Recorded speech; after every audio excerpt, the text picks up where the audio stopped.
Will everyone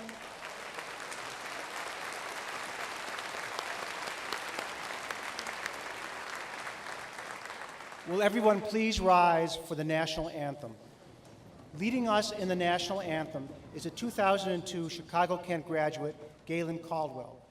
Galen received his BA in vocal performance in 1997 from Chicago State University and currently holds the rank of sergeant with the Chicago Police Department in the Legal Affairs Division. Please welcome Galen.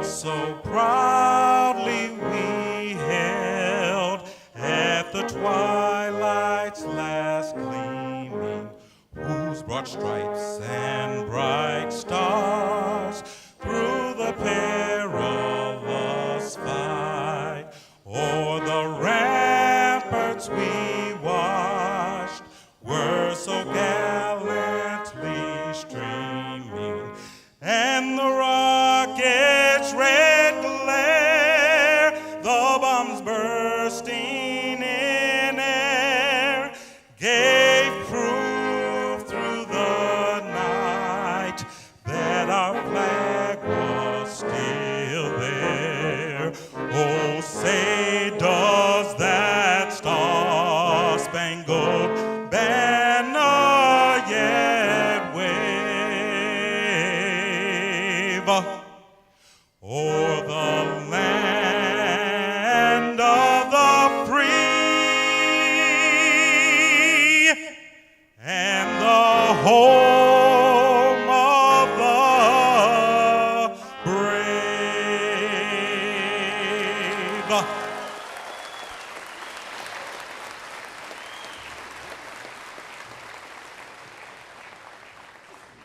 You may be seated.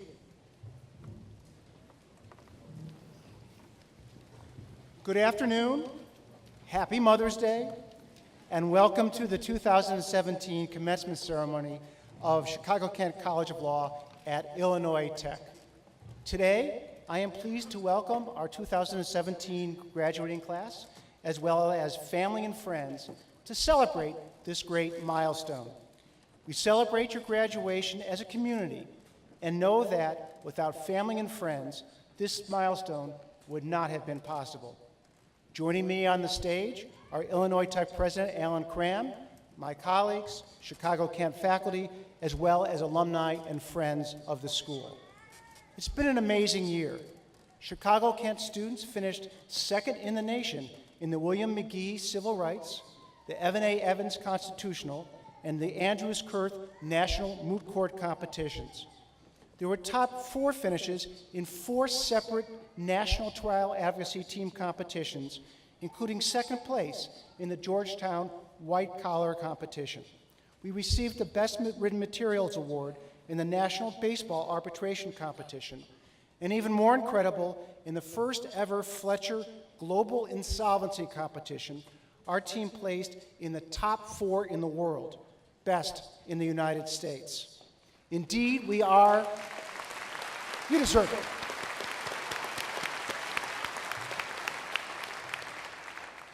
We are an advocacy powerhouse as a school, and I hope you come back after your graduation and volunteer to continue the tradition on.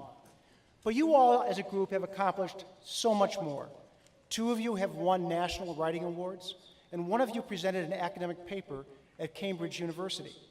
Closer to home, you have helped 600 litigants at the Self-Help Web Center, and you have volunteered thousands of hours at places such as Cabrini Legal Aid and Equip for Equality, and you have traveled to New Orleans to help those impoverished have a chance at a better life.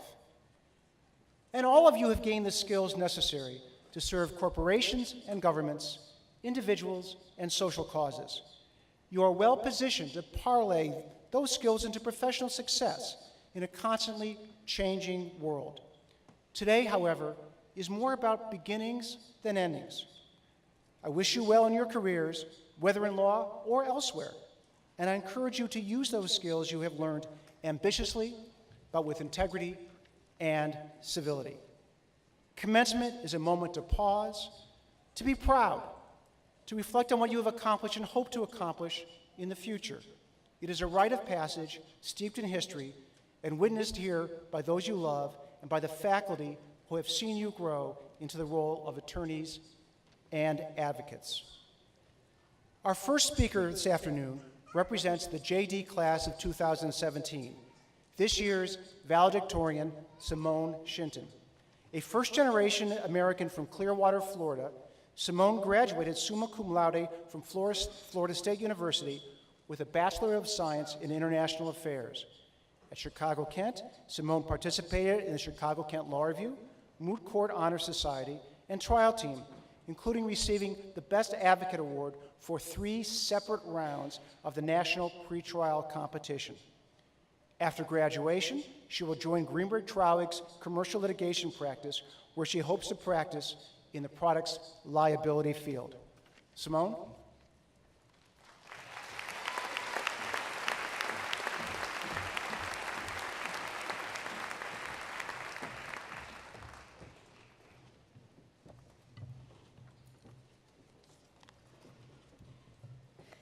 Class of 2017, professors, staff, colleagues, friends, and family, thank you for being here today. Happy graduation. And to my mother, I hope this suffices as a Mother's Day gift. Much has gone into this day. 3 or 4 years ago, we took the plunge into this grand law school experiment. We carried what felt like 80 pounds of textbooks and made the law library our new home. We began the steady process of frustrating our families by not answering their phone calls, and watched our non-law school friends slowly give up on the prospect of ever hanging out with us again. We made and lost friends, started and ended relationships, gained and lost weight.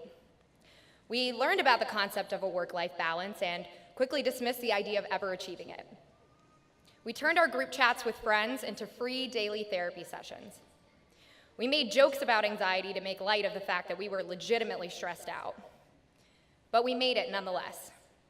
The class of 2017 comes from many different walks of life, but one thing we all have in common is that this journey has not been easy. Much has gone into this day. But much more will go into this next chapter of our lives, our careers, and this strange time where I'm allegedly supposed to start acting like an adult. As we move forward, I challenge you, as I challenge myself, not to forget just what we've achieved here today, not to forget where we come from and how we started this journey to begin with. We are immigrants, first-generation Americans, first-generation law students. We come from nothing and have created something. We come from much and have made our lot even larger. We are the children of professionals and the children of lawyers. We have children of our own. We are husbands and wives, fathers and mothers. And today, we are Juris Doctors too. Like many of you, my journey to law school began immediately after college.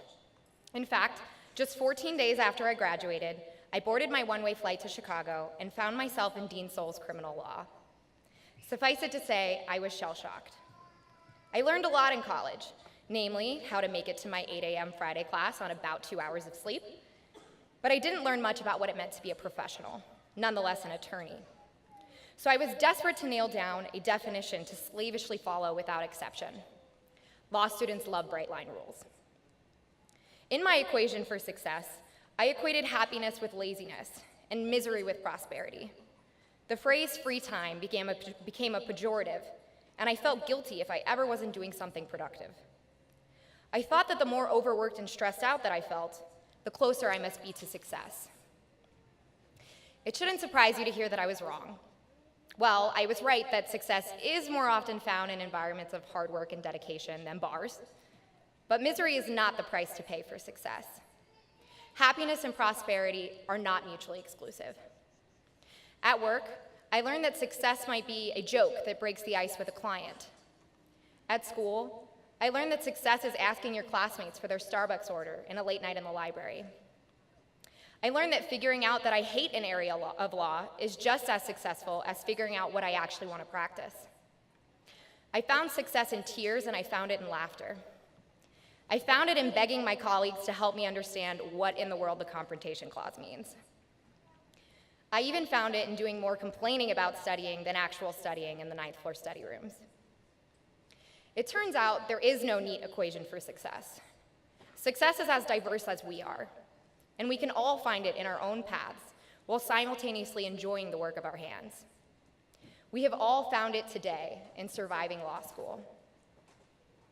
To my professors that not only educated me, but genuinely made me feel like I belong, my colleagues that watched my blind side and genuinely made me better, and my friends that quite literally held me together during some of the most trying times of my life, thank you just doesn't capture my gratitude. I have no doubt in my mind that I would not be here today without my friends and family who loved and believed in me when being a lawyer was just a pipe dream. Despite all the scary stories that I heard about law school, my experience has been marked by my professors encouraging me, investing in me, and truly making me feel privileged to join this profession. Many people go their entire lives never finding a career that fulfills or excites them. I am extraordinarily blessed to have found that here with you all today. It has been my life's greatest privilege to learn and grow at Chicago Kent. I wish you all continued happiness and success in both your personal and professional lives. Class of 2017, we did it. Thank you, and congratulations.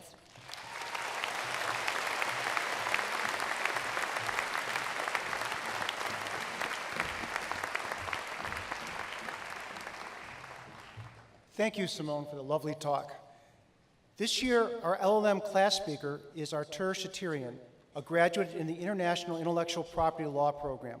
From Yerevan, Armenia, Artur graduated from Yerevan State University with a Bachelor of Law in 2003 and a Master's of Law in 2005. After leading the legal departments of 2 large Armenian banks from 2010 to 2016, Artur took part in the School of American Law in Tbilisi, a Chicago Kent partner in the Caucasus region. He is graduating with an LL.M in U.S. International and Transnational Law, and he looks forward to practicing in a multinational corporate setting. Artur?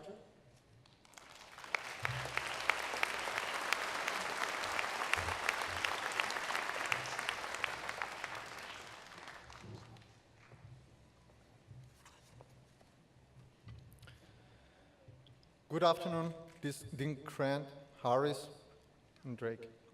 Professors, my fellow LL.M and J.D. graduates, families, and friends. It's a great honor for me to stand here today and to represent LL.M graduate of the class of 2017. I started my long journey to this memorable day 2 years ago, when I took part in the pre-LL.M program at the School of American Law in Tbilisi, Georgia, and then was admitted to Chicago Kent College of Law. It was really exciting for me to come here from Yerevan, the capital of my sweet home of Armenia, and immediately feel the crazy energy of the beautiful city of Chicago. This 1 year in Chicago was full of memories. I was lucky to be here to witness history when the Cubs won the World Series. I was in a bar with some of my classmates, and after the final whistle, I only remember champagne and beer falling on me from everywhere. Yeah, that was an amazing experience. There were also many unforgettable memories related to our classes.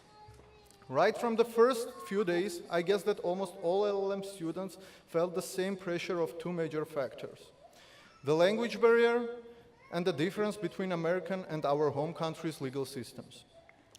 I remember us trying to understand the requirement of consideration in contract formation. Here is the offer, and here is the acceptance. So, Dean Harris, why do we need more? Why do we need that strange element called consideration? I also can't forget the faces of my LL.M classmates when Judge Erickson explained the meaning of the hearsay rule. And then launch into all the exceptions of that rule. Oh my gosh, that was terrible. And Professor Convisor's memorable words during our first class of business organizations. Everything is about money.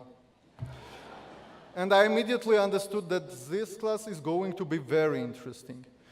Here we are also going to receive practical life lessons, the importance of which cannot be underestimated. And of course, we will never forget Professor Keller killing us with not only major writing assignments, but also small reading assignments that we received so what do you think? Of course, every Sunday. We will keep these sweet memories with us forever. And now, standing here, on behalf of all graduating LL.M students, from the bottom of my heart, I want to express my deep gratitude to all our professors. You all did an amazing, remarkable job in imparting all your knowledge to us and helping us develop our critical legal thinking skills. Thanks to your tremendous efforts, we managed to smoothly pass this long road full of obstacles. The knowledge we got here will help us in achieving our goals, in creating a bright future for us and for our families. We will never forget this. Thank you.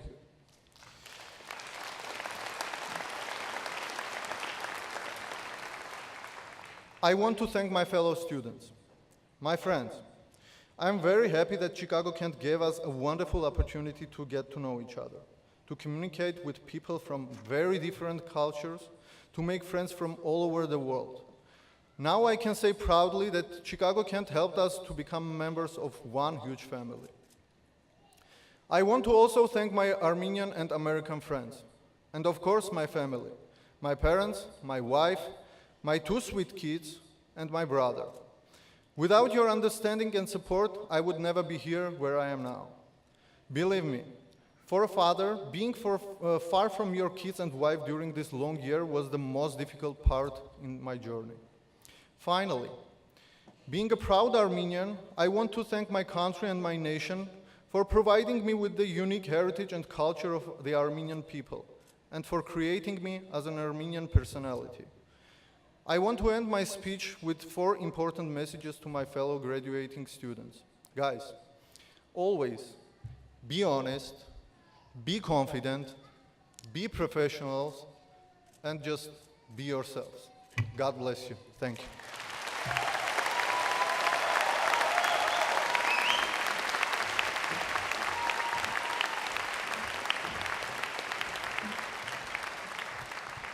Thank you, Artur, and to all of the LL.M students. And as our tradition, I would like to recognize a few members of the graduating J.D. class who in turn have been recognized by their peers for their extraordinary contributions to the school. The Bar and Gavel Awards honor those who have provided outstanding service to the college, the community, and the greater legal profession. Please stand when I call your name, but please hold your applause until the end. Caitlin Ajax, Rebecca Charles, Maxwell Eichenberger, Matthew Hamelek, Bryce Hensley, Logan Meyer, Jeffrey Mahalik, Aisha Shotande, Teresa Stark, Ryan Suniga, Kelsey Weighing, and Margaret Wojciechowski. Congratulations.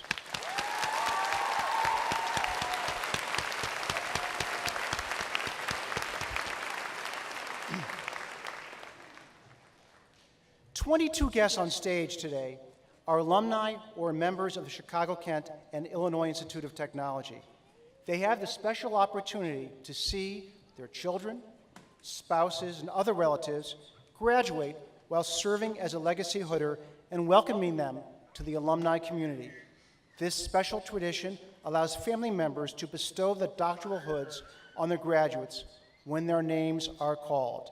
And they are Saloni Aurora, hooded by her father, Dr. Adarsh Aurora, and her mother, Deepti Aurora, the class of 1984.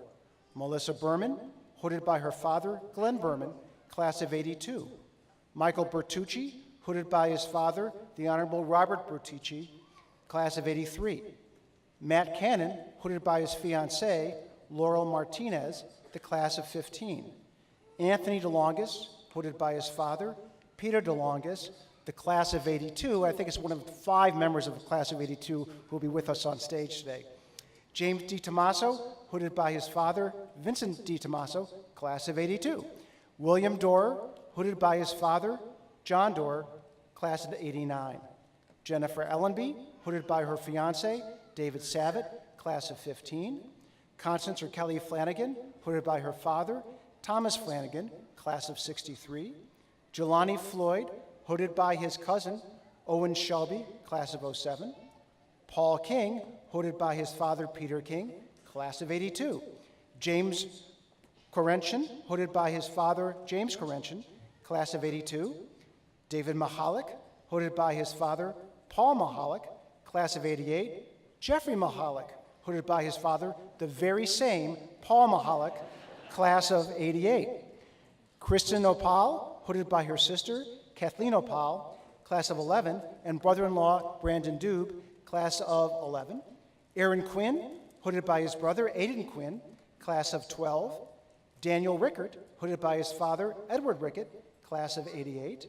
Olivia Schwartz, hooded by her father, Alan Schwartz, class of '84. Andrew Sylvia, hooded by his brother, Joseph Sylvia, class of '07. David Springer, hooded by his cousin, Allison Castillo, class of '08. And Claire Stevens, hooded by her brother, Alexander Stevens, class of '14. And now, I'm privileged to introduce our commencement speaker for today's ceremony, Greg Wyler. Mr. Wyler is a 1996 graduate of Chicago, Kent. Greg founded a computer company while in law school based upon new heat-sink technology. And if you find him afterwards, I'm sure he'll describe heat-sink technology to you. But after the sale of the company, he devoted his energy and his ambition in wiring Rwanda and other rural regions to enable greater internet access. He founded his current company, OneWeb, in 2012 with the mission of enabling internet access for the entire world to end, or at least to minimize, the digital divide. He has raised over $1 billion and designed a system of orbiting satellites to achieve that goal of a connected humanity. No small ambition. Greg has been named one of the top 50 influencers of technology in the nation and received the Arthur Clarke Innovator Award in 2015, which Amazon's Jeff Bezos won but 1 year later. I'm proud to introduce Greg Wyler.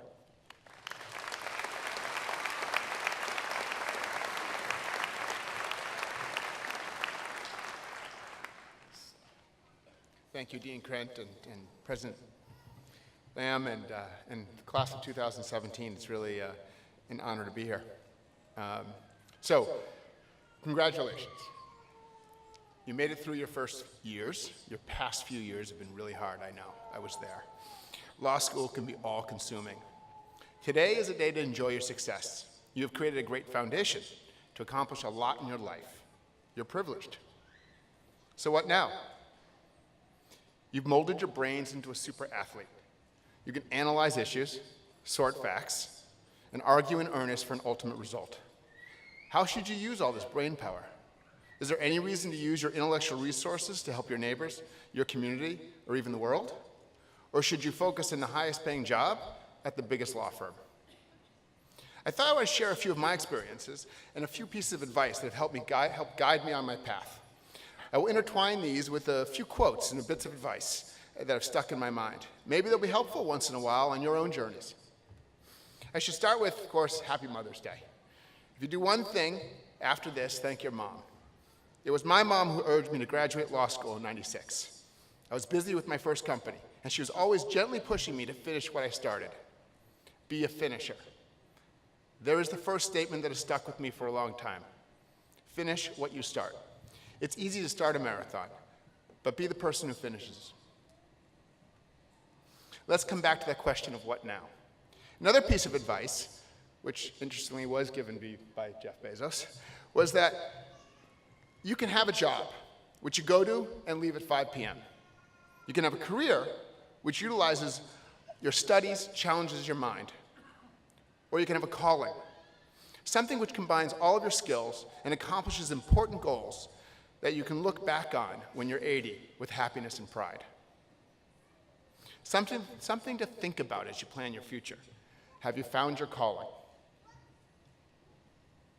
You probably won't find it now, but keep an eye out for that intersection of purpose, mission, and passion, because if you can find it, you'll never work a day in your life. As I mentioned, while I was in law school, I was also building my first company. I built and sold computers right out of my dorm room. My dorm was filled with circuit cards and monitors. From whole computers, I started designing parts to make them run cooler and quieter.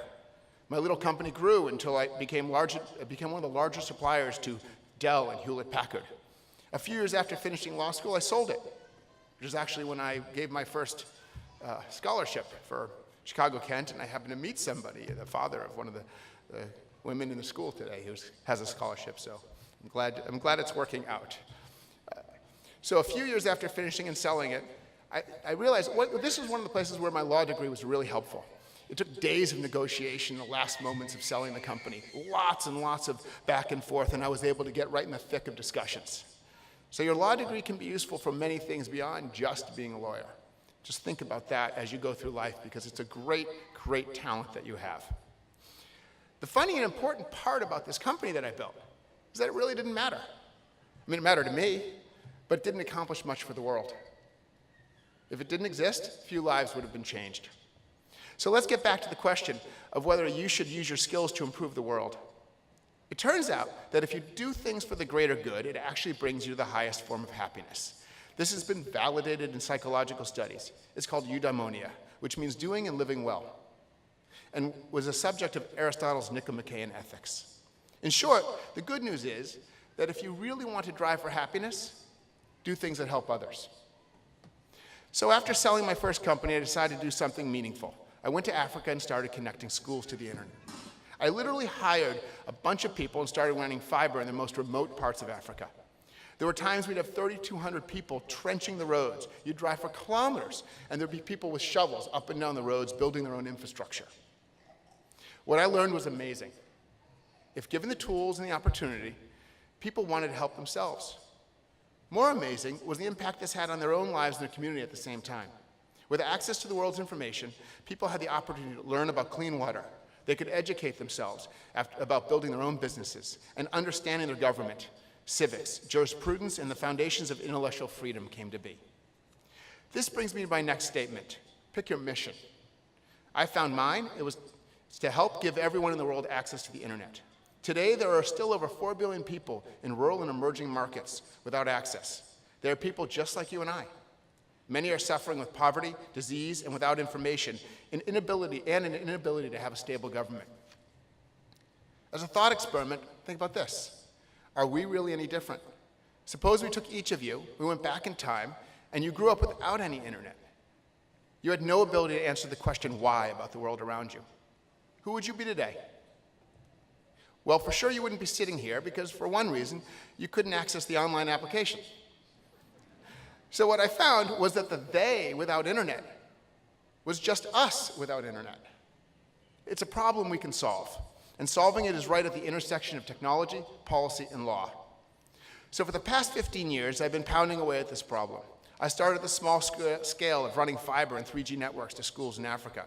Then I found no matter what I did, the internet had a lot of delay because to get to the internet, the signals had to travel tens of thousands of miles into space and ricochet back to Earth via older geosatellites. The newer cloud-based applications, which have a lot of back and forth between your computer and the servers, wouldn't work. Everyone I was connecting was quickly becoming a second-class web citizen. So I designed a new satellite system which brought the satellites closer to Earth. I called it O3B Networks, which stands for the other 3 billion. My legal education was incredibly valuable here. I studied international law and spectrum rights. I dug into technology policy and intersected with the UN, ITU, and intergovernmental agencies, all to solve the problem of making the internet available to those without access. This brings me to my next point. Your mission should intersect with your passion. In this case, I wanted to flip satellite design on its head. Normally, satellites are expensive, so the ground terminals can be cheap. Think of DirecTV terminals that are a few $100s. However, my idea was to build cheaper satellites with more expensive terminals to serve telecom operators. So I was at a crossroads. I knew this would get us closer to solving the access problem, But I had to raise about $1.5 billion. And I had to do that to build a system with a new unproven technology in an unclear regulatory environment to provide internet access to the poorest communities of the world who didn't have money to buy the services. Despite knowing that failure was not only an option but probable, and with the encouragement of my wife, and knowing this is something which should be done, I went for it. Now, designing and building a satellite system is really fun, and even more motivating when the mission is so important. With the help of the government of France, who backed about 800 million of our loans, and with the International Finance Corp, African Development Bank, and many other investors, we raised the money and built the system. Today, telecom operators around the world, including Africa, Middle East, South America, and over half the Pacific Island nations receive internet through O3B networks. I should note that the company was profitable in its first year and has since paid back its debt. After building the system and taking a little time off, I realized the mission was not complete. There were still 4 billion people unconnected. Remember, pick a mission which intersects with your passion, and also be a finisher. Now, this mission is a bit big. It's a life's work. Why? Because I think it's one of the most important things we can do for humanity. Internet access is a tool which allows minds to grow, work together, and improve your lives at the same time as they improve the lives of others. If you look at the 17 Sustainable Development Goals recently outlined by the UN, every one of them requires internet access. Clean water, the logistics here are enormous. Decent work and economic growth, in every instance of society, increases in communication also increase GDP, providing jobs and growth. Peace, justice, and strong institutions. Everyone here knows how important communications and internet access is to civic understanding, justice, and due process. Back to the mission.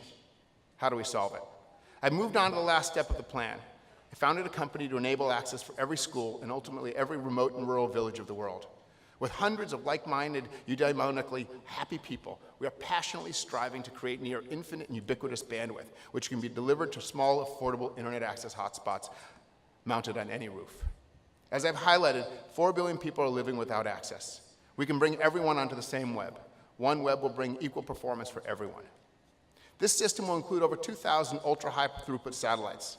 By 2025, we'll be able to support 1 billion internet access hotspots and many billions of end users. While you may use this for your own internet access and find it as good as anything you've tried, mostly designed for the unconnected, poverty-stricken billions. Even here in the United States, over half of the homes are without access to broadband. Rural populations across the country suffer intellectual flight as the youth move to find work where there is also communications. So this is a big dream, but over the past 2 years, we've raised about $1.7 billion, and the first satellites are launching in the next 10 months.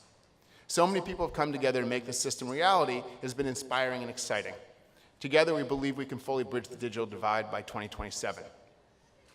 So, coming back to you, find your mission. Perhaps it's international technology policy, internet privacy, or human rights. Or maybe it's not even related to law. My advice is to do something you believe in. If you can weave a mission with your passion, you will find your calling. So should you use your highly trained brains to help others, even devote your life to it? It's probably the surest path to happiness and success.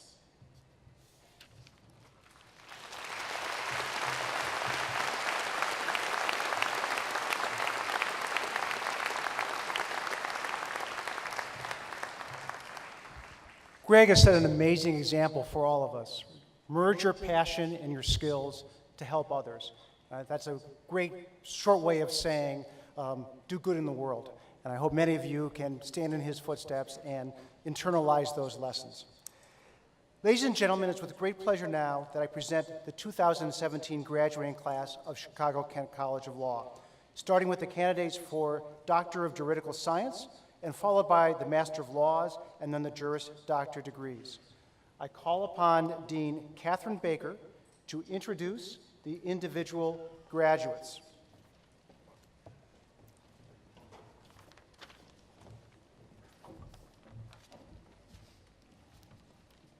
Thank you, Dean Krent, and greetings to our graduates and guests. Only the names of those graduates who are present today will be read, and I ask you to please hold your applause until all candidates have received their degrees. First, I have the honor of introducing the 2017 recipients of the Doctor of the Science of Law degrees. Jingmeng Sai Chang Long Ma.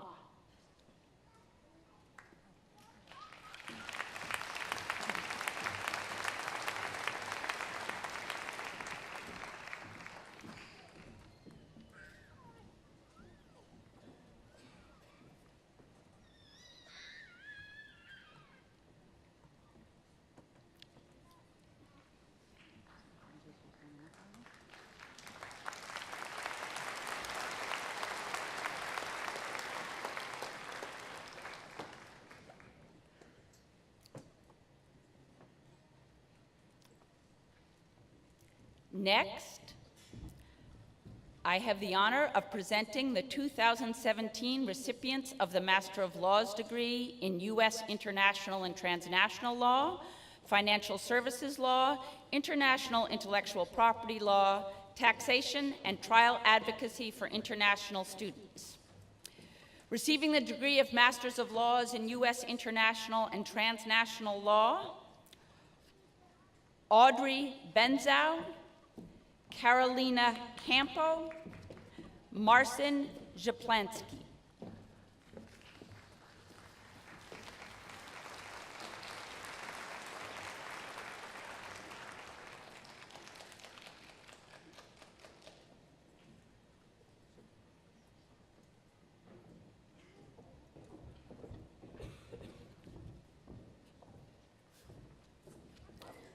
Saeda Sophie Darush, Ning Ding, Yungjong Ding.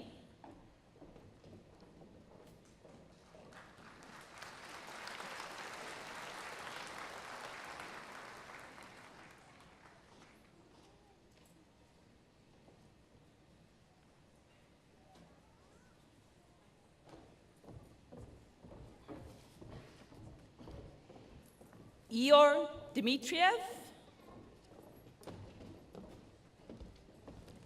Salome Ebenadza, Miriam Elebikian.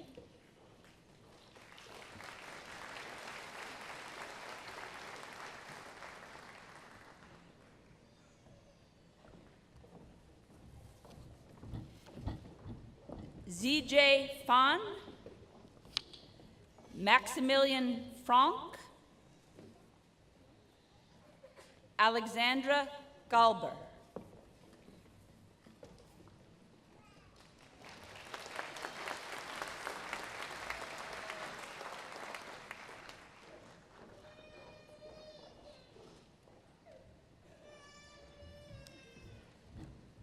Gvansta Gamashar Vashteli.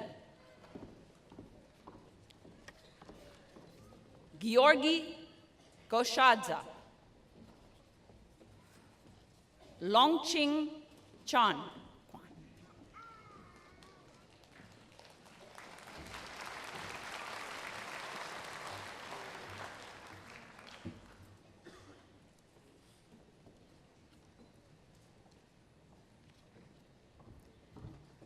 Hyun Guo,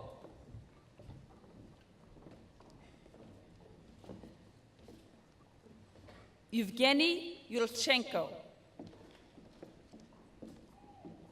Peiming Huang,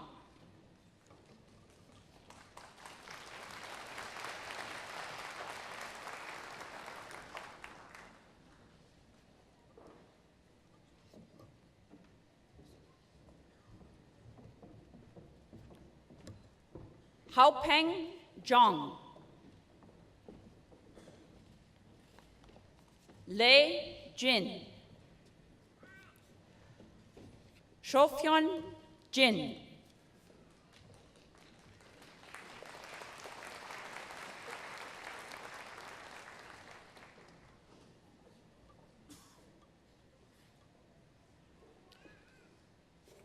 Wessel Juma, Philip Krogler,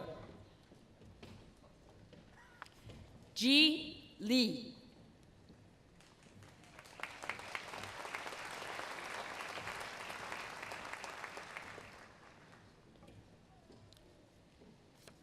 Hikwi Lee.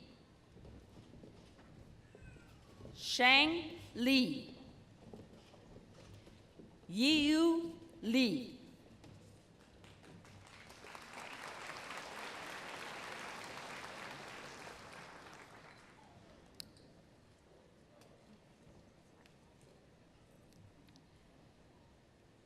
Maxim Lochuk. Yan Lu. Yi Cho Lu.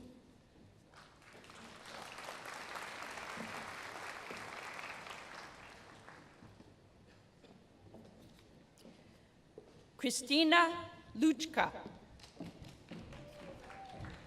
Yongmei Ma. Jamal Mamachusta.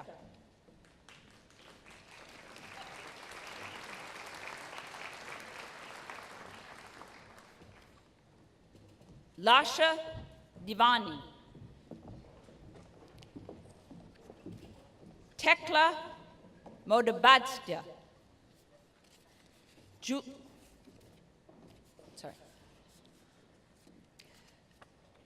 Fimtaken Nyung Funsap.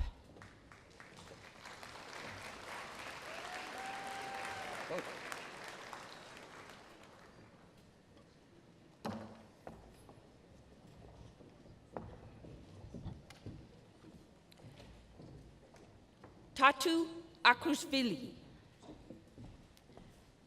Ior Petrov. Miriana Plaza Gimon.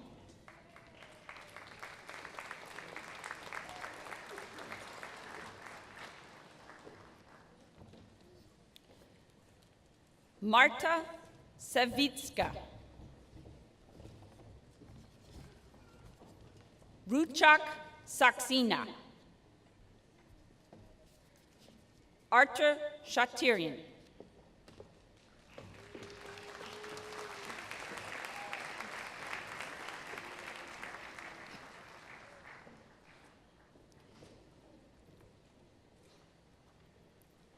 Tamar Schwanginradsta. Laung Dao Santi Dumrong Fan. Tanya Tongvorachai.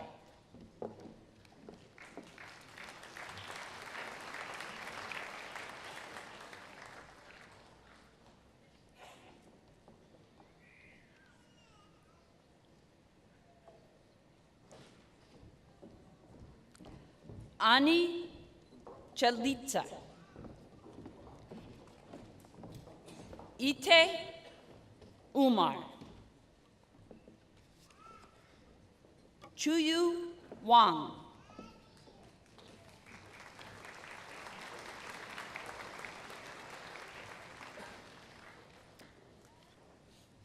Dihi Wang. Katerina Verber. Jiafeng Hu.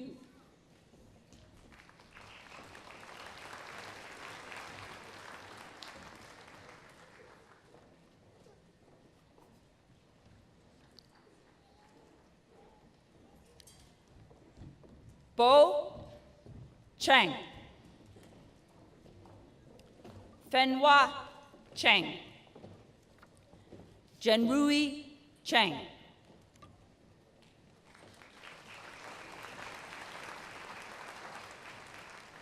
This is the last one here. Then we're moving to this. Liping Chang. Receiving the degree of Masters of Laws in Financial Services Law, Aleda Gonzalez. Sam Patil.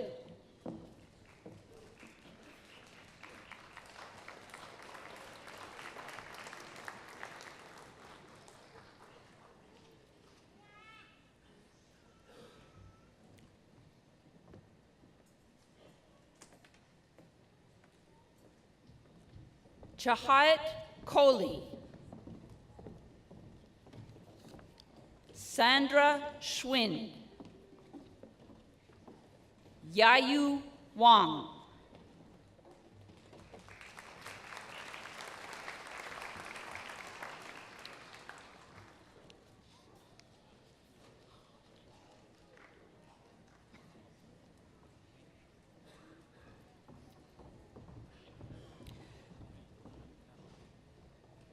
Sujia Chan. Tong Zhang. Receiving the degree of Master of Laws in International Intellectual Property Law, Qing Do.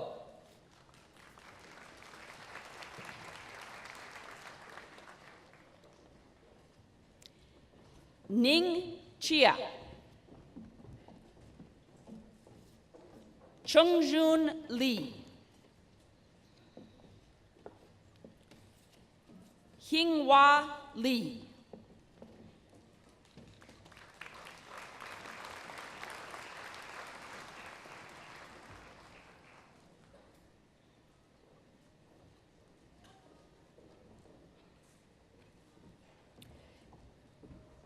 Xiaodong Liu.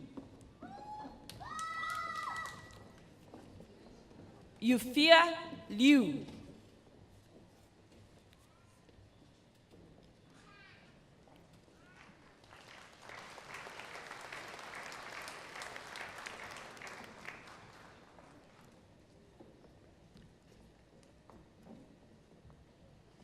Did I not? I didn't read Killer Moon. All right. Donghua Niu. Baranti Ramesh. Michael Reed.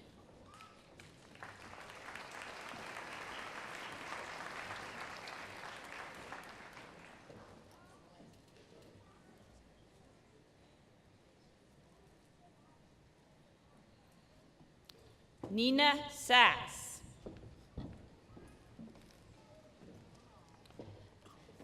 Aluatosin Sanjo Shodimu. Jonas Smits.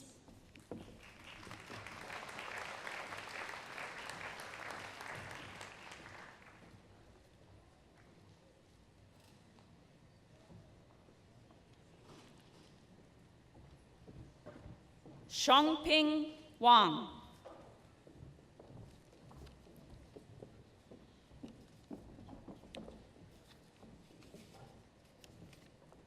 Chenghan Xiu. Tan Yan.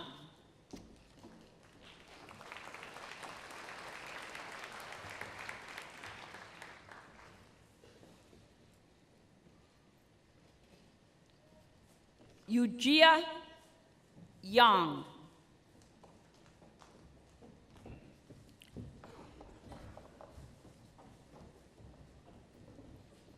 Shangson Yu. Eleanor Zakain.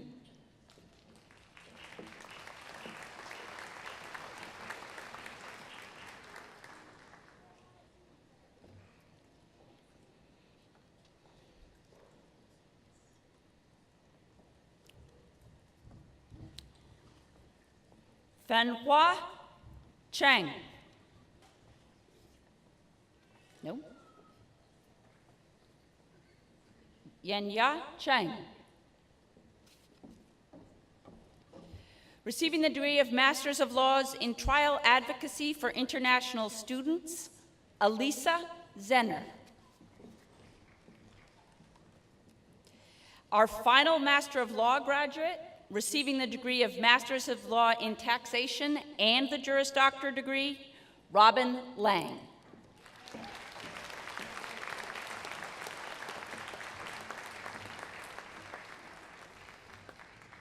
This concludes the presentation of the candidates for the Masters of Laws degree.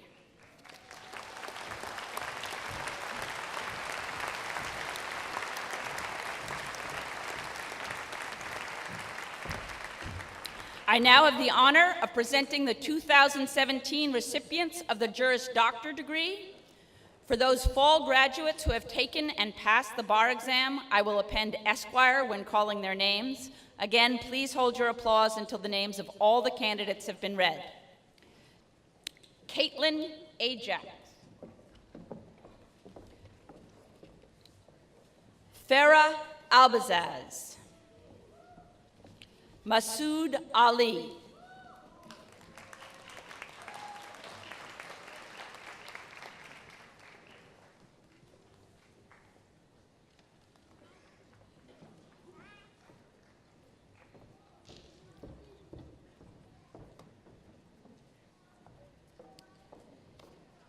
Gabriel Alvarado.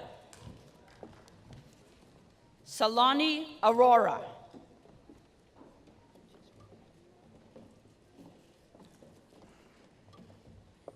Linu Oxtolis.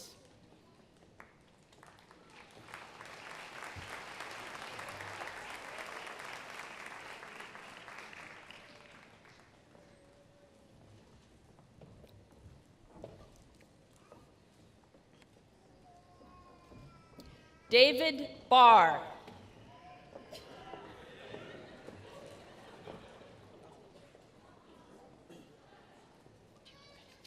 Dion Beatty.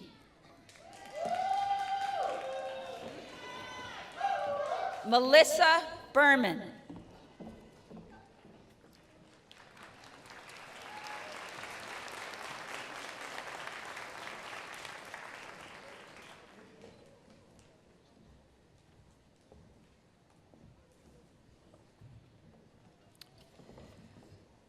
Michael Bertucci. William Petit. Jessica Beal.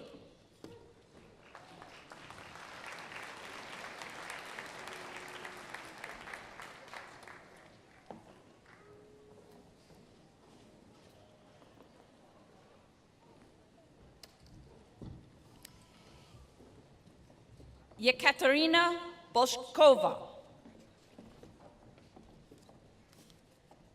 David Braden. Juan Branderas.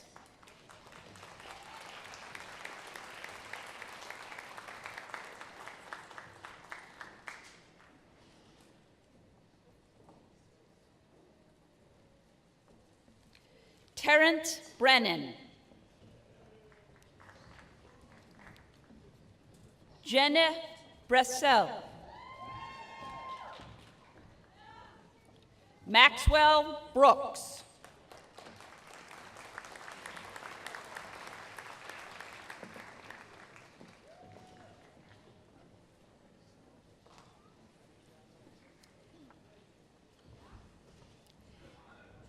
Anna Buskila.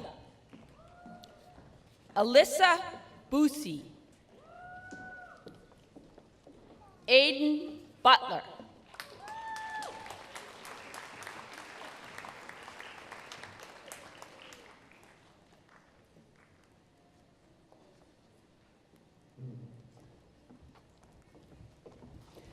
Michael Cannon. Sarah Casey. Cassandra Castillo.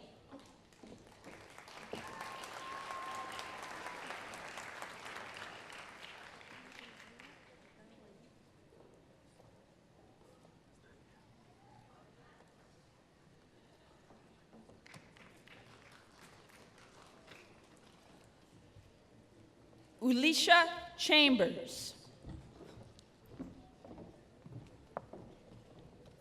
Rebecca Charles. Fidel Chavez.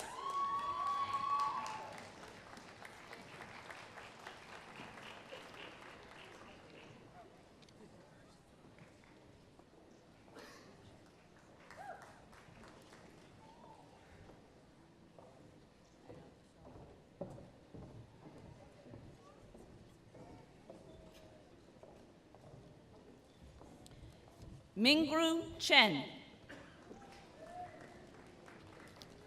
James Connolly. Rachel Covey.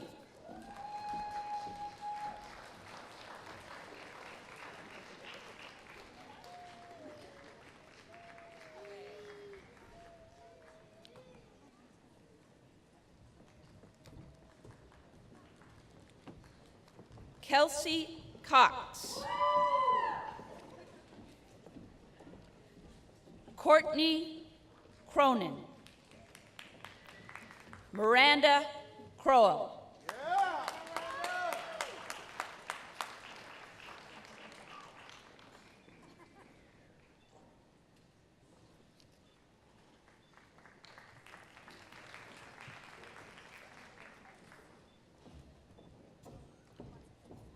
Jeffrey Curley.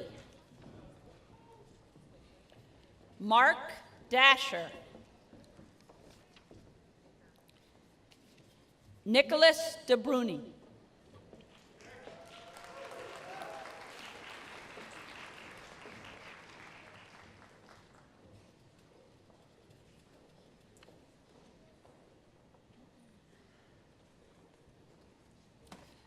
Darcy Decker. Catherine Del Rosario. Anthony DeLongis.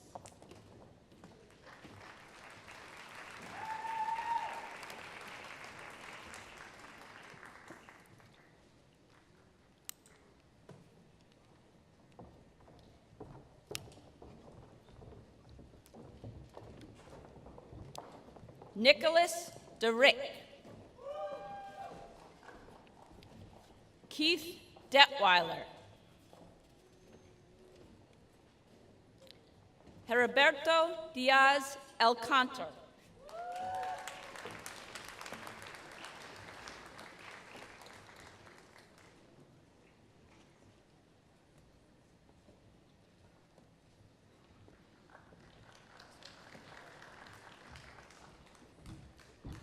George Diegas. James DiTomaso. William Dorer, Esquire.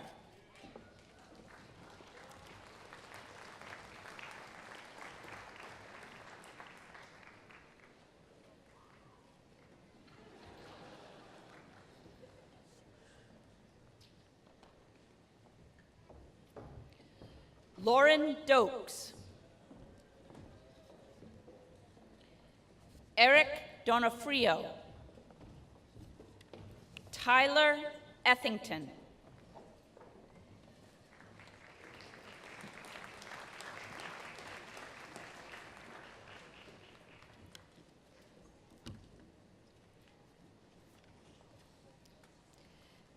Maxwell Eichenberger. Jennifer Ellenby. Adam Farag.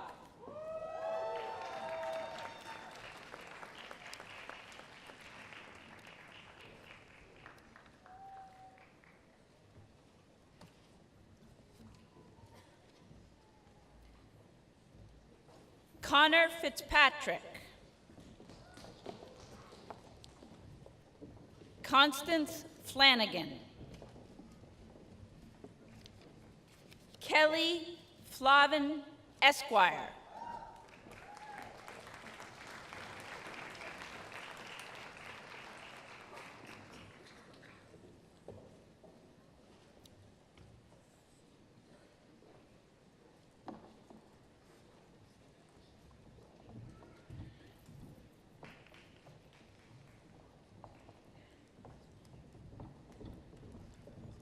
Brinley Flesher. Jelani Floyd. John Fox.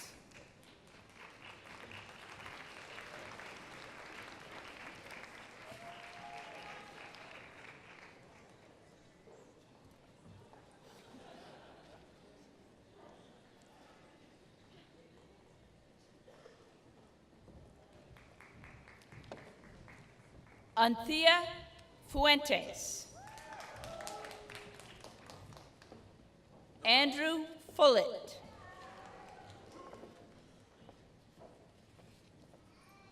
Emily Gure Izquierdo.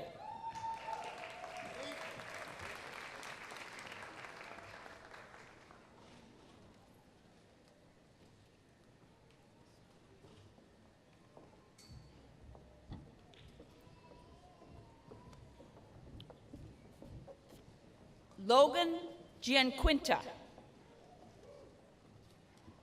Dragon Georgiev.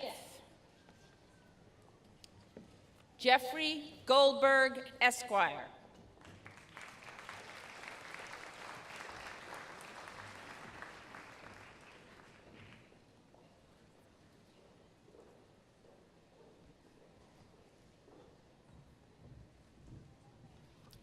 Edward Goycom.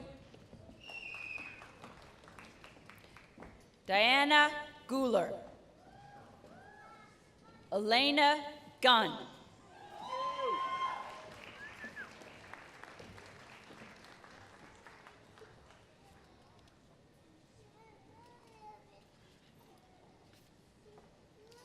Eric Gustafson. Lauren Gutierrez. Monica Gutierrez.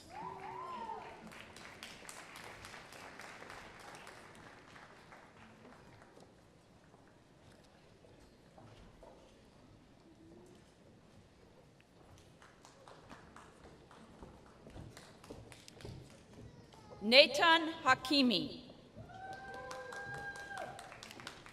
Alexander Halaska.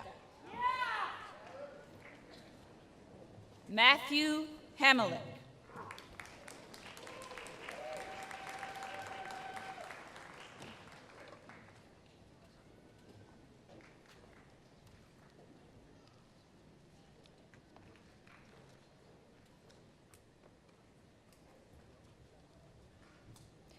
Kirsten Hansen.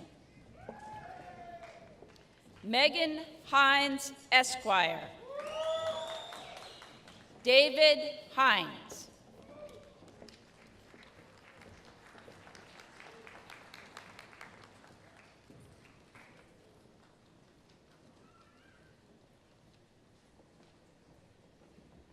Brian Helwig. Bryce Hensley. Haley Herkenbach.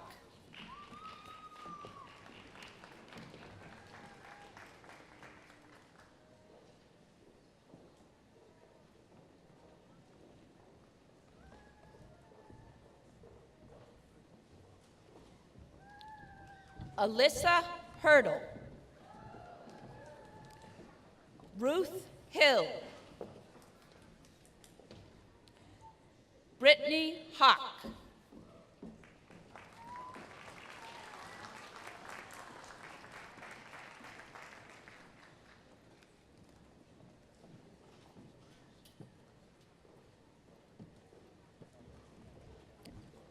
Stephen Hoffman.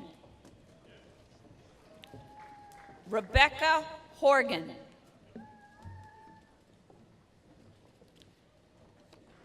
Lindsay Humes.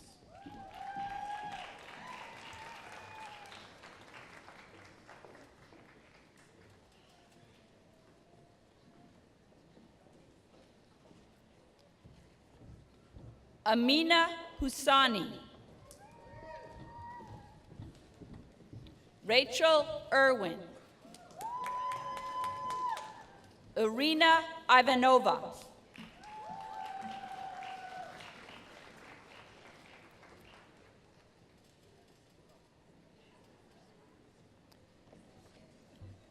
Kyle Jacob. Benjamin Jacobs. Hervé Chacu.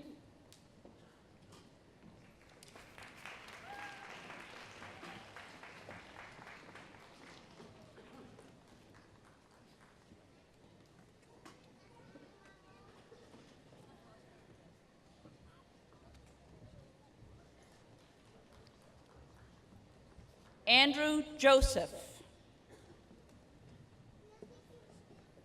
Alyssa Jutowski. Nirupa Kartha.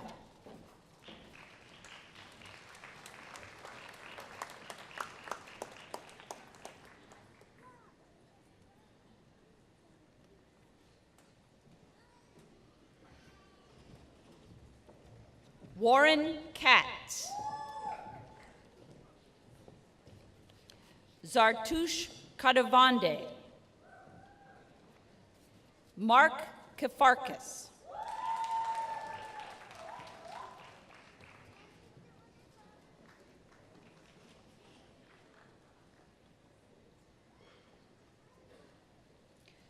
Christopher Kim. Jenna Kim. Paul King.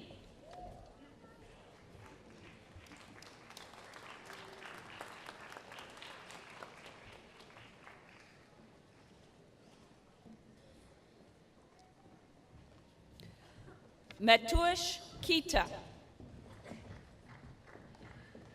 James Corentian, Esquire. Taylor Kasla.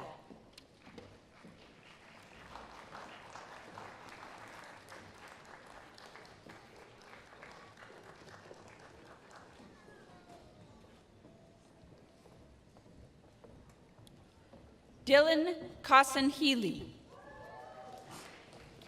Aaron Kufis.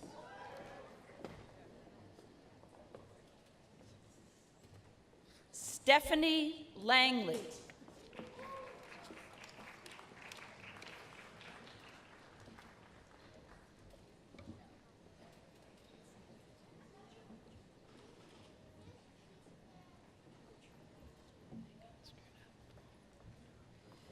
Dahlia Labrador Herrero. Catherine Larson. Alexander Lee.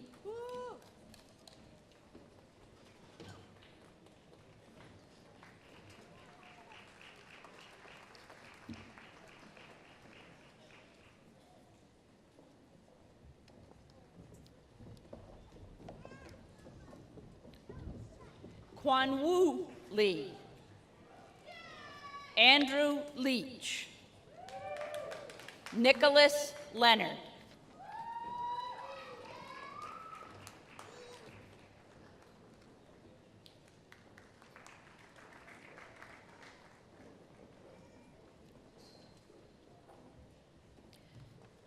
Zachary Levy. Yelena Libby Esquire. Emily Linehan.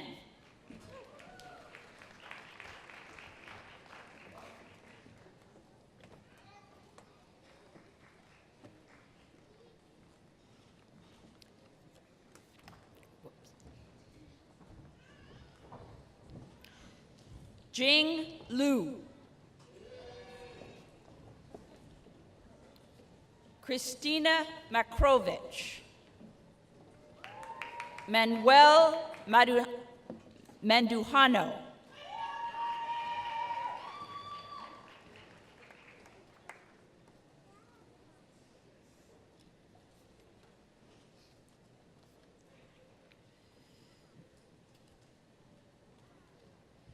Gemma Markham. Stephanie Lagon Martinez. Logan Meyer.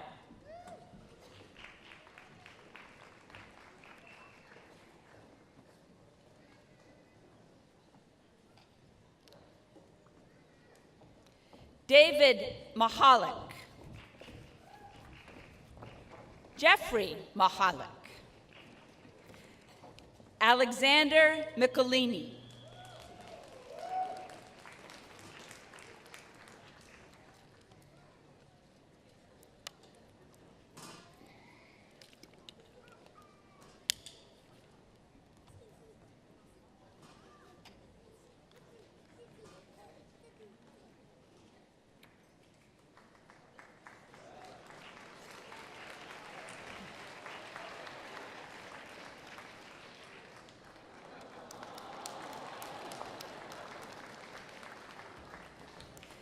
Tyler Myken.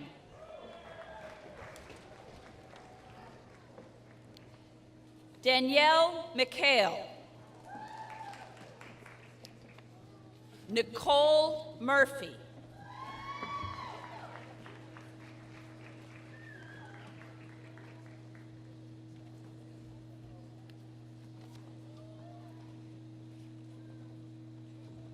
Brendan O'Brien.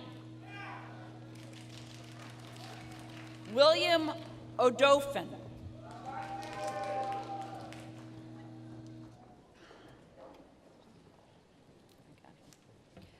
Brian O'Donnell.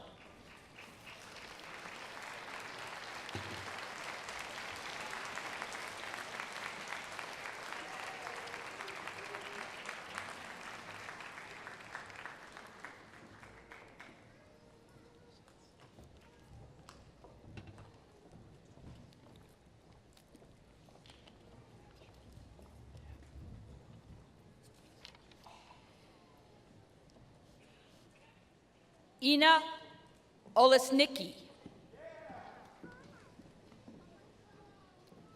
Paige Olson. Kristen Opal.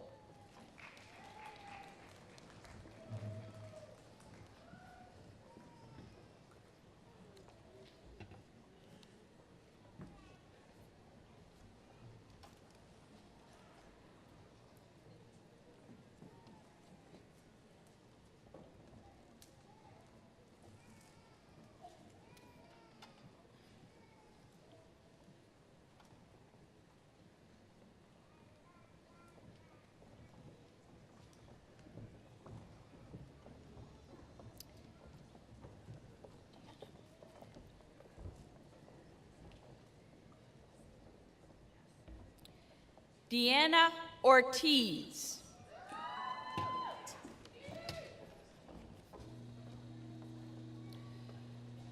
Isabella Ortiz. Melitza Pagan Lopez, Esquire.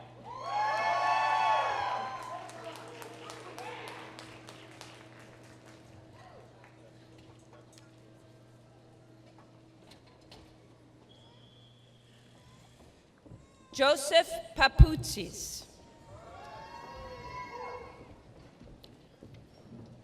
Erica Parsons. Nailu Parvez.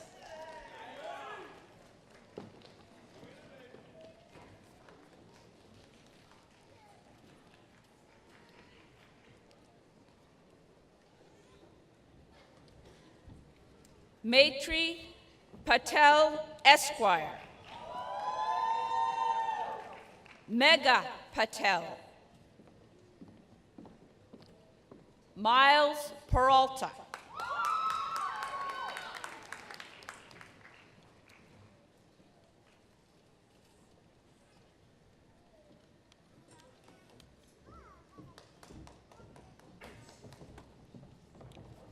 Hung Pham. Albert Plowinski. Nicholas Pratton.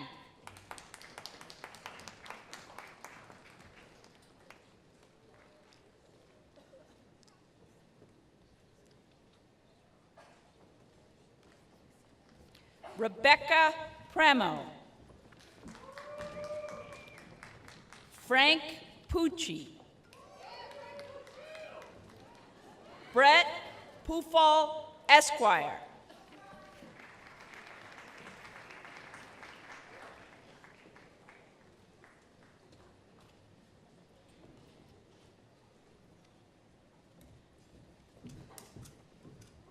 Aaron Quinn. April Ramirez.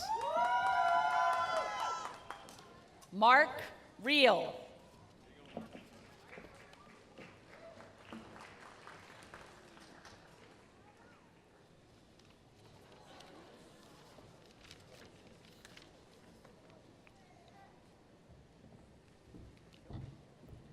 Elizabeth Riley.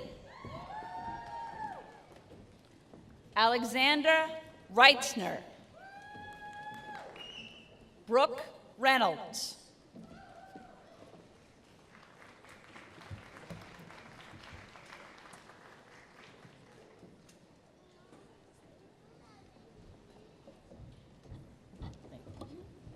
Danielle Rickert. Megan Rimofsky, Esquire. Courtney Rodman.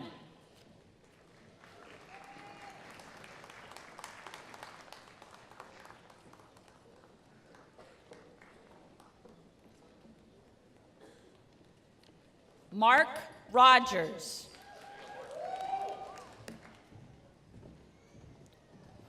Ashley Rovner. Brian Sable.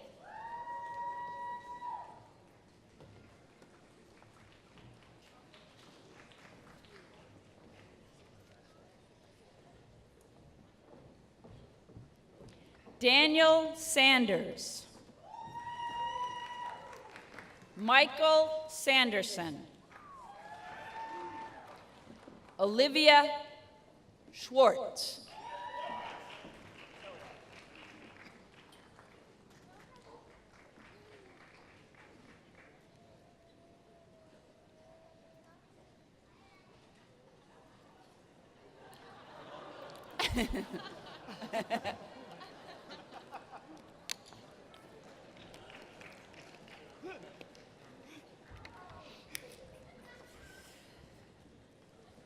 Thomas Schweitfeger.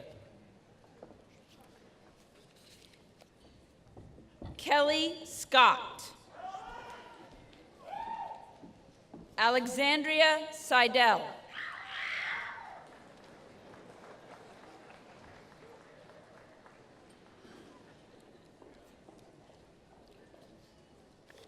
Corey Shadowitz. Symone Shinton. Michael Shoemaker.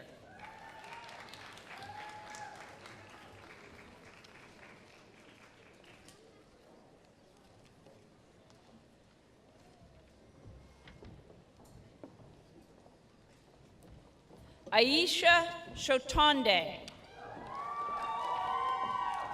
Andrew Sylvia. Alexander Sivaronov, sorry.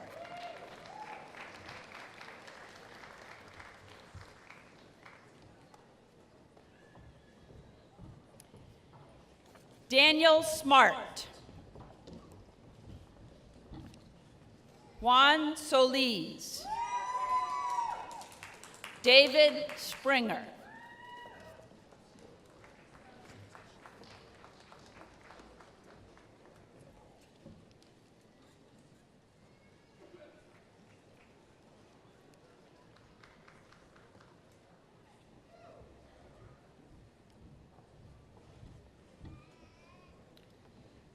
Teresa Stark. Nick Stidell. Claire Stevens, Esquire.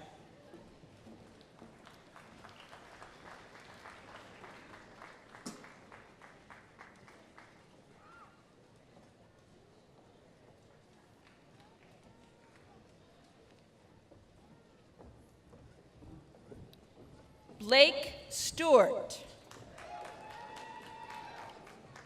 Marjan Sultani. Ryan Suniga.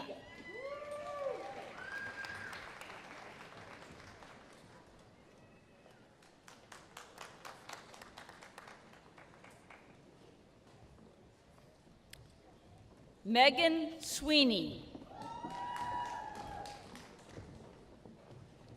Catherine Taylor. Josephine Toya.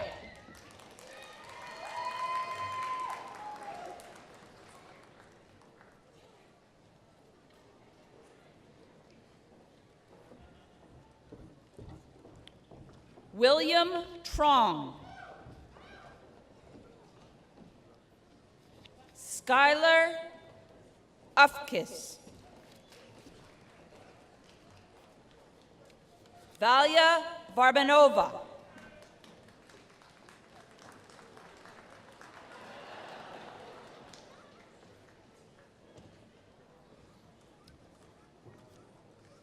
Karen Vaisman. Valeria Velasquez. Christina Vederick.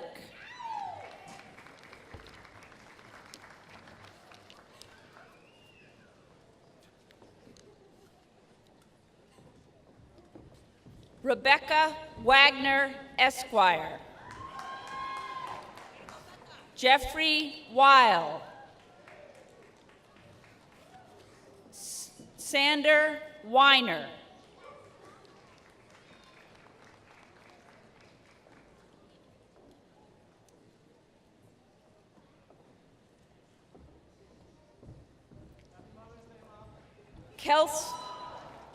Kelsey Wahing. William Whitner. Margaret Wojciechowski.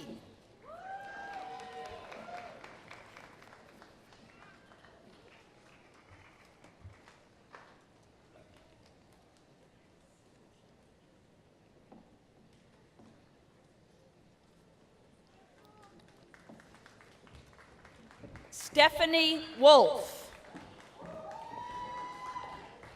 Lauren Wright, Esquire. Carolyn Unin.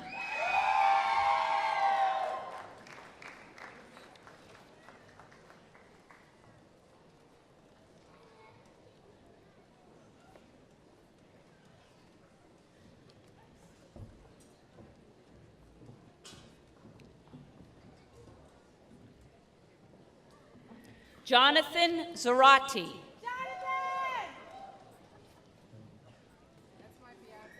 Vesta Zavista Sketa. Amy Zaid.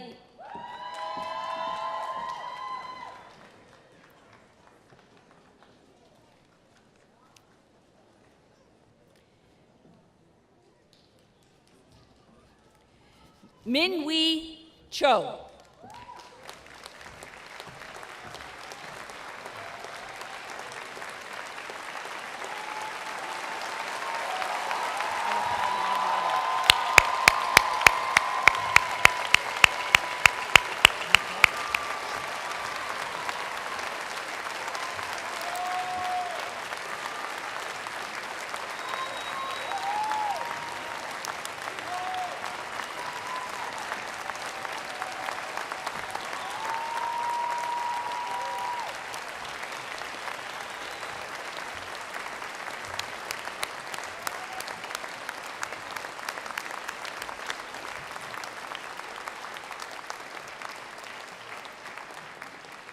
We are delighted to have Illinois Tech President, you guys can sit down, Illinois Tech President Alan Cram here with us for the conferral of the degrees. Will all the degree candidates please rise?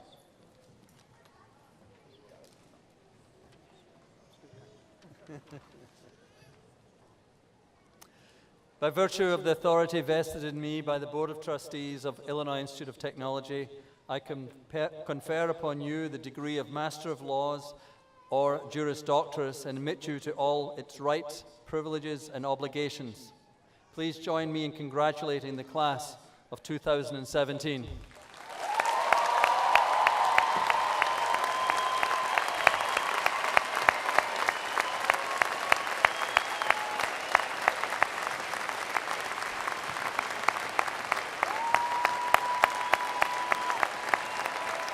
Okay, you may be seated.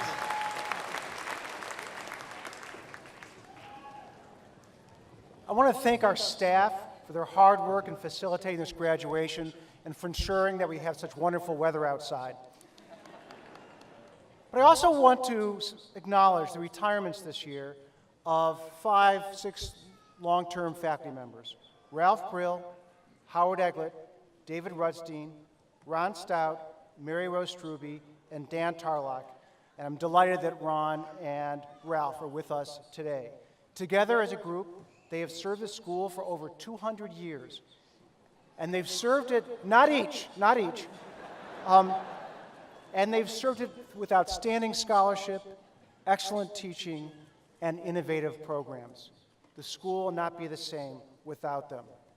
Before we conclude, would our new graduates stand up, turn around, face your family and friends, and let them know how much you appreciate their support over the years.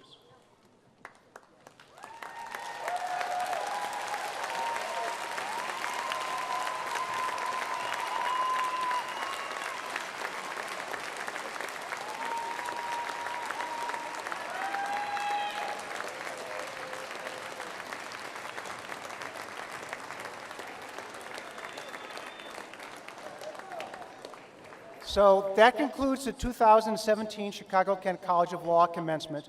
It does not conclude Mother's Day yet. But I ask the audience to please remain seated until the academic recessions concludes and enjoy outside in the beautiful weather. Take care.